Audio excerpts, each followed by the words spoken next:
Një autobus ka dalë nga rruga dhe ka përfunduar i anuar në krah, por fatmirësisht është mbajtur nga shtyllat anësore, duke shmangur një aksident më të rënd.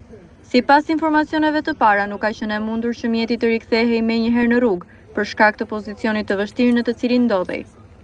Autobusi transportonte një grup nxënësish, të cilët kishin mbërritur në zonë për të zhvilluar një vizitë në Zvërnec. Ngjarja ka shkaktuar panik dhe frikë tek pasagjerët në momentin kur mjeti ka humbur drejtimin dhe ka dalë nga rruga. Fatmirësisht nuk raportohet për persona të lënduar, ndërsa të gjithë nxënësit dhe personat e tjerë në bord janë në gjendje të mirë shëndetësore. Luan Kapaj, shefi i ndërhyrjes së shpejtë në repartin zjarfikës, ka folur mbi situatën.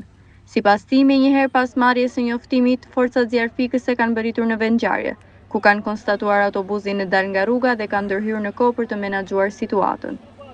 Ai thekson se fatmirësisht nuk ka pasur pasoja në njerëz, por vetëm dëme materiale.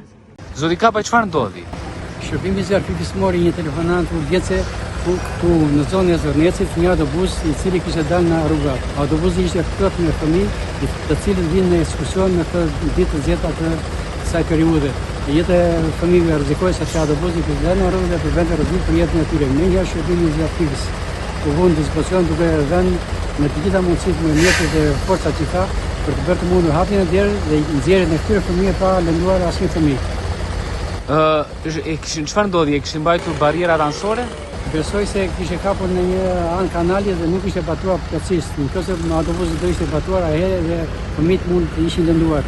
Por falë ndërhyrjes së shpejtë dhe pozicioni që ishte autobusi, u bën mund që fëmijët të nxirren pa u lënduar ndonjë nga kryet tyre. Nxënësit janë nxjerrë pa probleme nga autobusi, ndërsa shkaki i incidentit dyshohet të ketë qenë rruga e ngushtë në zonën e Zvërnecit.